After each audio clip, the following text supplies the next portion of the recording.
평생을 준비했지만 기회가 오지 않아 포기한 사람이 있습니다. 반대로 아무도 믿지 않았지만 묵묵히 준비하다가 단 한 번의 기회로 세상을 바꾼 사람도 있습니다.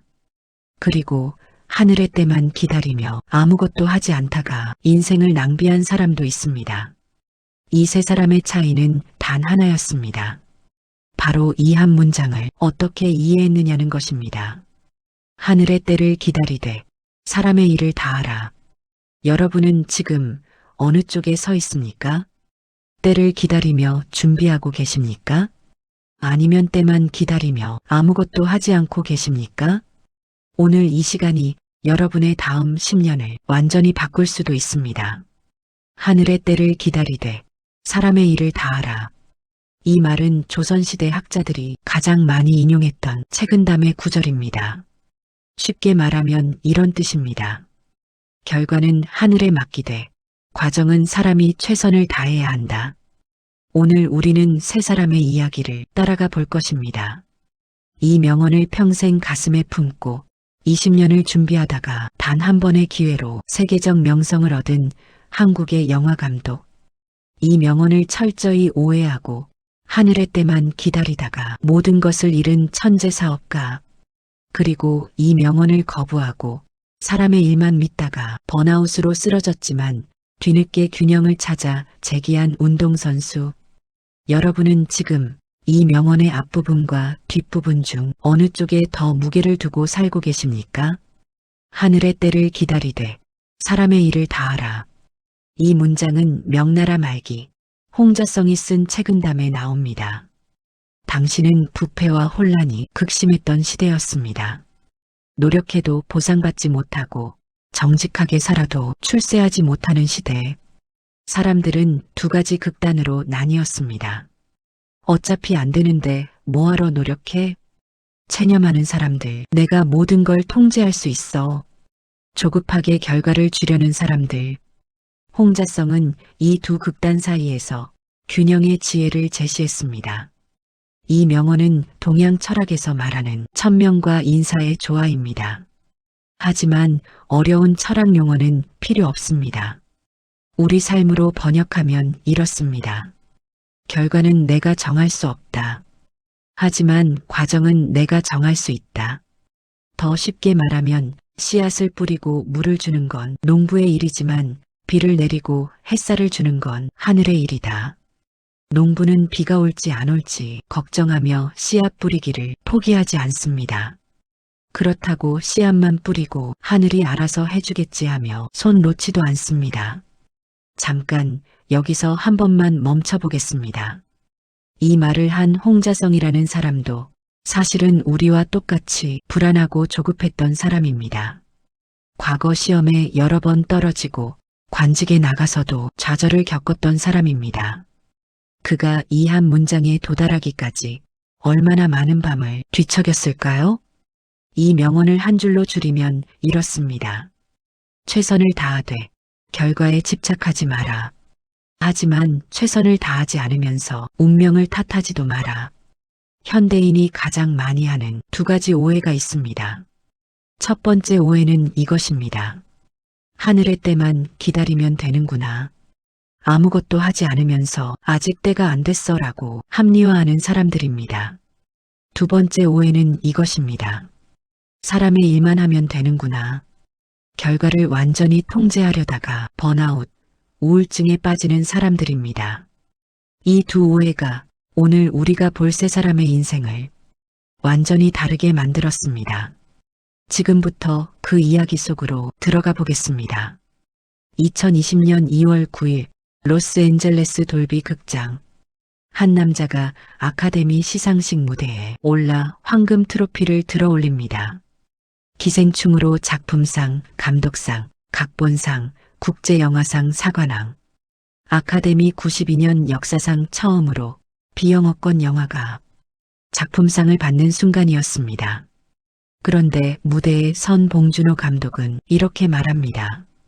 저는 준비할 시간이 많았습니다. 20년이라는 시간이요. 그 20년 동안 그는 무엇을 했을까요? 1990년대 초반 연세대 사회학과를 졸업한 청년 봉준호. 영화 감독이 되고 싶었지만 주변에서는 모두 말렸습니다. 한국 영화? 그거 돈이 돼. 헐리우드나 가지 그래. 그는 듣지 않았습니다. 한국 영화 아카데미에 들어가 밤낮으로 영화를 공부했습니다. 졸업 후에도 10년 가까이 조감독, 시나리오 작가로 일하며 현장을 배웠습니다. 2000년 첫 장편 영화 플란다스에게를 만들었지만 흥행 참패. 2003년 살인의 추억을 만들어 평단의 찬사를 받았지만 상업적으로는 아쉬웠습니다. 여기까지 들으시면서 혹시 이런 생각 드신 분 계십니까? 10년을 준비했는데 계속 실패하면 나라면 포기했을 것 같은데. 2006년 괴물을 만들 기회가 왔습니다. 하지만 투자자들은 요구했습니다. 해외 배우를 써라. 그래야 글로벌 시장에서 통한다. 스토리를 단순하게 해라. 복잡하면 관객이 이해 못한다. 봉준호는 거절했습니다. 저는 제가 하고 싶은 이야기를 할 겁니다. 한국 배우들로, 한국 방식으로. 투자금이 줄었습니다. 예산이 빠듯해졌습니다. 하지만 그는 타협하지 않았습니다. 왜일까요? 그의 인터뷰를 보면 이런 말이 나옵니다. 저는 제가 통제할 수 없는 것들, 흥행, 상, 평가에 대해서는 생각하지 않으려 합니다. 대신 제가 통제할 수 있는 것, 스토리, 연출, 디테일에만 집중합니다. 이것이 바로 사람의 일을 다하되 하늘의 때는 기다린다는 자세였습니다. 괴물은 대박을 쳤습니다. 1300만 관객. 하지만 봉준호는 거기서 멈추지 않았습니다. 괴물의 성공 후 할리우드에서 러브콜이 쏟아졌습니다. 우리 스튜디오와 계약하세요. 큰 예산을 드리겠습니다. 많은 한국 감독들이 할리우드로 가서 실패했습니다. 왜일까요? 할리우드 시스템에서는 감독이 최종 편집권을 갖지 못하는 경우가 많았습니다. 투자자들이 간섭하고 테스트 시사회 반응에 따라 결말을 바꾸라고 강요했습니다. 봉준호는 신중했습니다.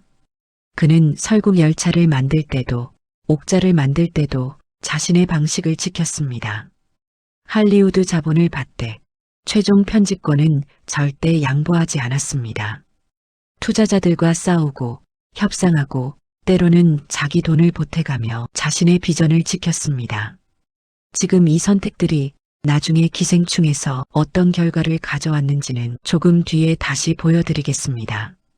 2019년 기생충을 만들 때였습니다.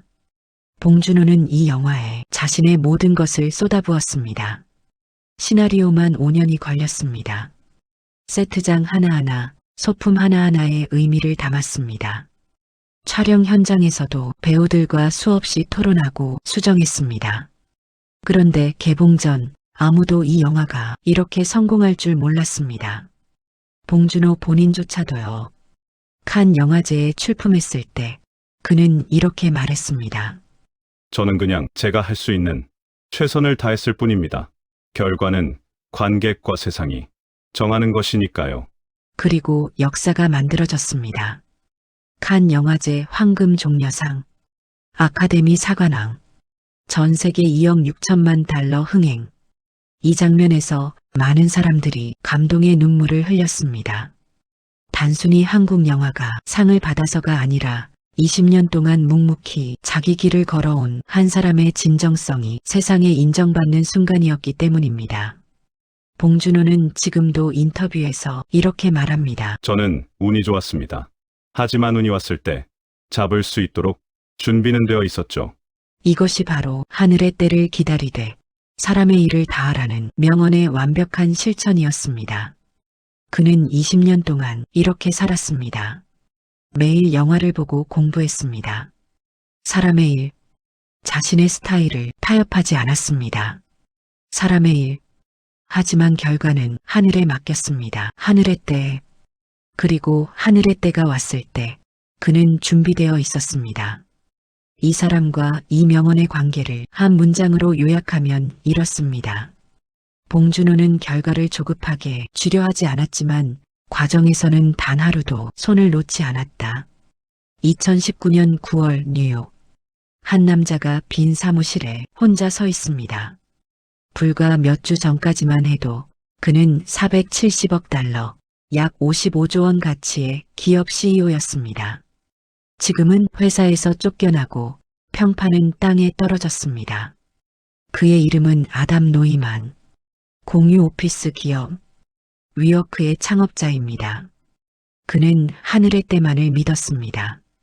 사람의 일은 대충 했습니다. 그 결과는 참혹했습니다. 지금 이 장면에서 절대 저렇게는 살고 싶지 않다고 느끼셨다면 마음속으로라도 안 되라고 한 번만 중얼거려 보십시오. 아담 노이만은 이스라엘 출신의 이민자였습니다. 미국에 와서 여러 사업을 시도했지만 번번이 실패했습니다. 2010년 그는 공유 오피스라는 아이디어를 떠올렸습니다. 우리는 단순히 사무실을 빌려주는 게 아니라 커뮤니티를 만드는 거야. 그의 비전은 강렬했습니다. 프레젠테이션은 감동적이었습니다. 투자자들이 줄을 섰습니다. 소프트뱅크의 손정혜 회장은 440억 달러를 투자했습니다. 위워크는 세계에서 가장 가치 있는 스타트업 중 하나가 되었습니다.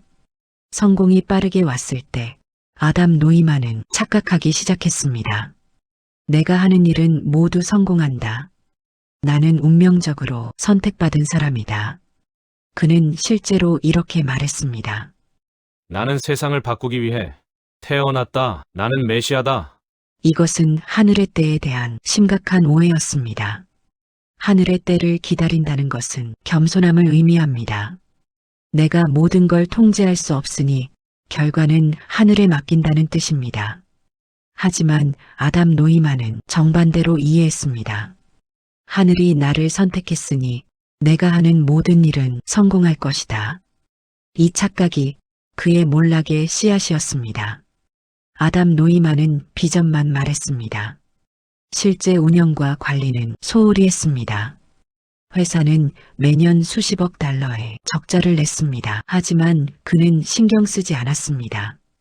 지금은 성장이 중요해. 돈은 나중에 벌면 돼. 그는 회사 돈을 마치 자기 돈처럼 썼습니다. 6천만 달러짜리 개인 전용기를 5대 샀습니다. 전 세계의 고급 주택을 여러 채 샀습니다. 회사 내부에서는 맥주 파티와 요가 세션만 있었고 실제 수익성 개선 계획은 없었습니다. 직원들이 문제를 제기하면 그는 이렇게 말했습니다. 비전이 없는 사람은 이 회사에 맞지 않아. 여러분이 이 회사의 직원이었다면 이 CEO를 어떻게 생각하셨을까요? 정직하게 일하는 직원들은 월급을 받기도 빠듯한데 CEO는 회사 돈으로 전용기를 타고 세계 여행을 다닙니다. 이게 과연 하늘의 때를 기다린다는 자세일까요? 2019년 위워크는 기업 공개를 준비했습니다. 하지만 투자자들이 회사 재무제표를 자세히 보는 순간 충격을 받았습니다. 매출은 18억 달러, 손실은 19억 달러. 회사는 돈을 벌기는커녕 매년 적자만 키우고 있었습니다. 더 충격적인 건 아담 노이만의 행태였습니다. 그는 자기가 소유한 건물을 위워크의 비싼 값에 임대했습니다.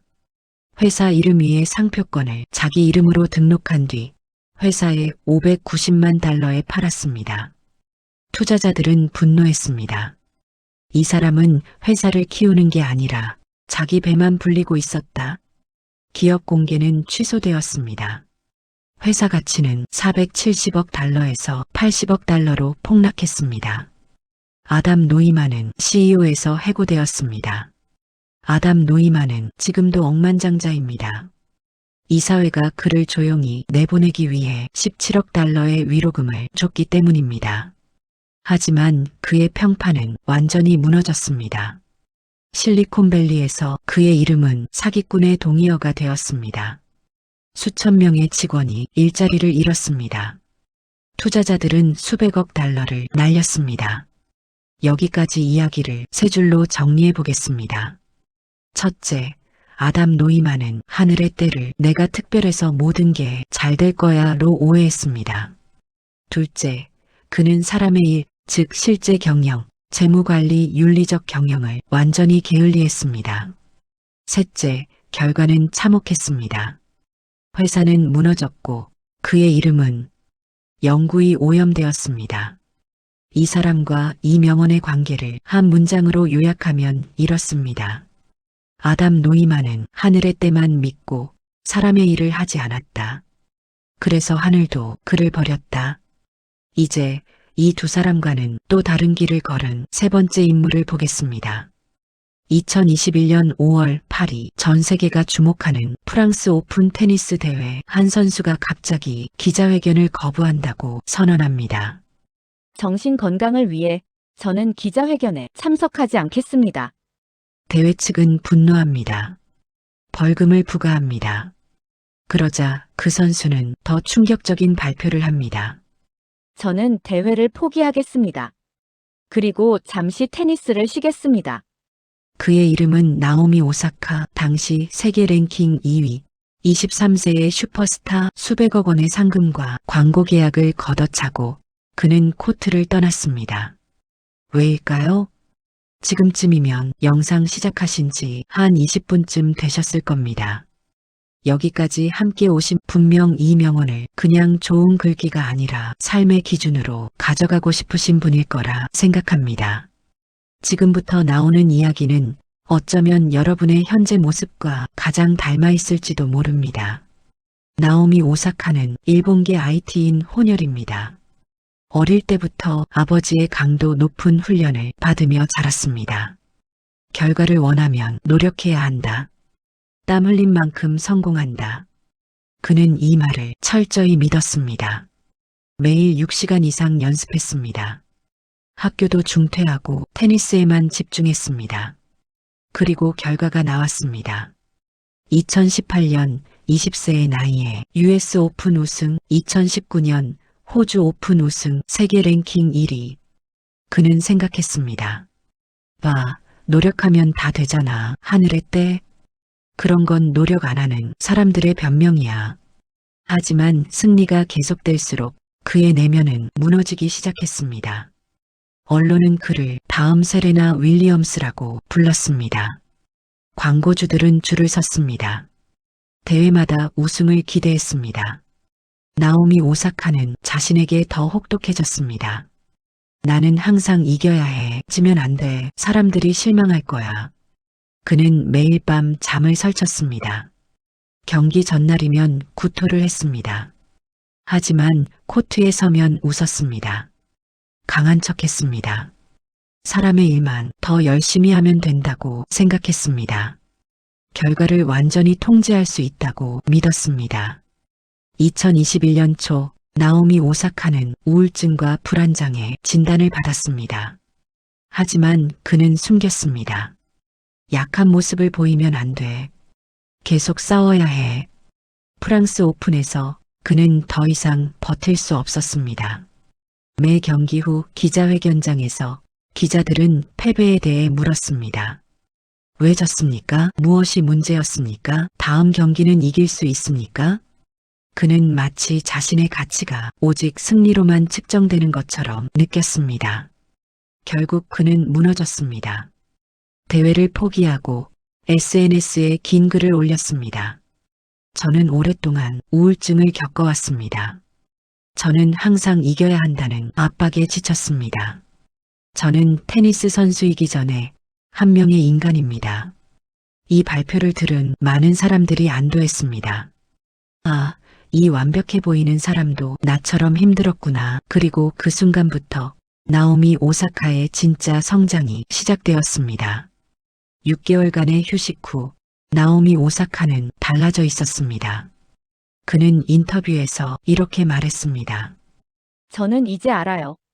제가 모든 걸 통제할 수 없다는 것을. 저는 최선을 다하지만 결과는 제 손을 떠난 거예요. 테니스는 제 인생의 일부지만 전부는 아니에요. 제가 경기에서 져도 저는 여전히 가치 있는 사람이에요. 이것이 바로 하늘의 때를 기다리되 사람의 일을 다하라는 명언의 진짜 뜻이었습니다. 최선을 다하되 결과에 집착하지 않는 것, 노력하되 자신의 가치를 결과로만 측정하지 않는 것. 2024년 나오미 오사카는 코트로 돌아왔습니다. 예전만큼 강박적이지 않았습니다. 경기에서 지면 담담히 받아들였습니다. 오늘은 제 날이 아니었어요. 하지만 저는 최선을 다했어요. 그걸로 충분해요. 그리고 놀라운 일이 일어났습니다. 마음의 짐을 내려놓자 그의 경기력이 오히려 올라갔습니다. 너무 이기려고 애쓰지 않으니 몸이 자연스럽게 움직였습니다. 결과에 집착하지 않으니 실수를 두려워하지 않게 되었습니다. 2024년 말 그는 다시 세계 랭킹 톱 10에 복귀했습니다. 나오미 오사카는 이제 이렇게 말합니다. 저는 사람의 일만 하다가 무너졌어요. 그리고 배웠죠. 하늘의 때를 인정하는 것도 중요하다는 걸. 그는 명언을 오해했다가 뒤늦게 깨달은 사람입니다. 하지만 그 깨달음 덕분에 그는 더 건강하고 행복한 운동선수가 되었습니다. 이 사람과 이 명언의 관계를 한 문장으로 요약하면 이렇습니다. 나오미 오사카는 사람의 일만 하다가 번아웃되었지만 하늘의 때를 받아들이는 법을 배우며 진짜 강함을 얻었다. 지금까지 세 사람의 이야기를 들으셨습니다. 봉준호, 아담 노이만, 나오미 오사카. 이 중에서 여러분 자신과 가장 닮았다고 느껴지는 사람이 누구입니까? 그 이유는 무엇입니까? 마음속으로 한번 떠올려 보십시오. 자, 이제 오늘 명언을 다시 한번 낭독하겠습니다. 하늘의 때를 기다리되 사람의 일을 다하라. 오늘 우리가 본 세 사람의 삶에서 5가지 법칙을 뽑아낼 수 있습니다. 여기서 한 번만 멈춰보겠습니다. 지금부터 제가 정리하는 5가지는 오늘 영상의 핵심입니다. 가능하신 분은 메모하시거나 이 부분을 나중에 다시 보실 수 있도록 타임스탬프를 기억해 두시면 좋겠습니다. 법칙 1. 결과는 통제할 수 없지만 과정은 통제할 수 있다. 봉준호는 아카데미상을 탈 수 있을지 몰랐습니다. 하지만 그는 매일 영화 공부를 하고 시나리오를 다듬고 현장을 완벽하게 준비했습니다. 반대로 아담 노이만은 회사가 대박 날 거야 라는 결과만 믿고 과정을 소홀히 했습니다. 여러분도 마찬가지입니다. 승진할지, 사업이 성공할지, 시험에 합격할지는 여러분이 100% 통제할 수 없습니다. 하지만 오늘 공부할지, 오늘 일을 성실히 할지는 100% 통제할 수 있습니다. 법칙 2. 하늘의 때를 기다린다는 것은 게으름의 핑계가 아니다. 많은 사람들이 이렇게 말합니다. 아직 때가 안 됐어. 기회가 오면 그때 하지 뭐. 하지만 기회는 준비된 자에게만 옵니다. 봉준호는 20년을 준비했습니다. 그래서 기회가 왔을 때 잡을 수 있었습니다. 반대로 아무 준비 없이 하늘의 때만 기다리는 사람에게는 기회가 와도 소용없습니다. 법칙 3. 사람의 일만 하다가는 번아웃된다. 나오미 오사카는 내가 더 노력하면 다 해결되라고 믿었습니다. 하지만 그 결과는 우울증이었습니다. 왜일까요? 사람은 신이 아닙니다. 모든 걸 통제할 수 없습니다. 날씨, 타이밍, 타인의 선택, 운, 이런 것들은 우리 손을 떠난 영역입니다. 그걸 인정하지 않고 모든 걸 통제하려 하면 우리는 무너집니다. 법칙 4.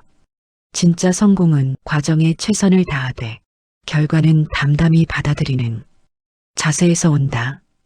봉준호와 나오미 오사카의 공통점이 뭘까요? 둘 다 과정에서는 완벽을 추구했지만 결과에는 집착하지 않았다는 것입니다. 봉준호는 이렇게 말했습니다. 아카데미상 못 받아도 괜찮아. 나는 내가 만들고 싶은 영화를 만들었어. 나오미 오사카는 이렇게 말하게 되었습니다. 경기에서 져도 괜찮아. 나는 최선을 다했어. 역설적이게도 결과에 집착하지 않을 때 더 좋은 결과가 왔습니다. 법칙 5. 명언은 머리로 아는 게 아니라 위기의 순간에 몸으로 증명하는 것이다. 세 사람 모두 이 명언을 알고는 있었을 겁니다. 하지만 봉준호는 이것을 20년 동안 하루하루 실천했고, 아담 노이만은 완전히 오해했고, 나오미 오사카는 위기를 겪고 나서야 진짜 의미를 깨달았습니다. 여러분도 마찬가지입니다. 오늘 이 영상을 보고 좋은 말이네 라고 생각하는 것은 시작일 뿐입니다.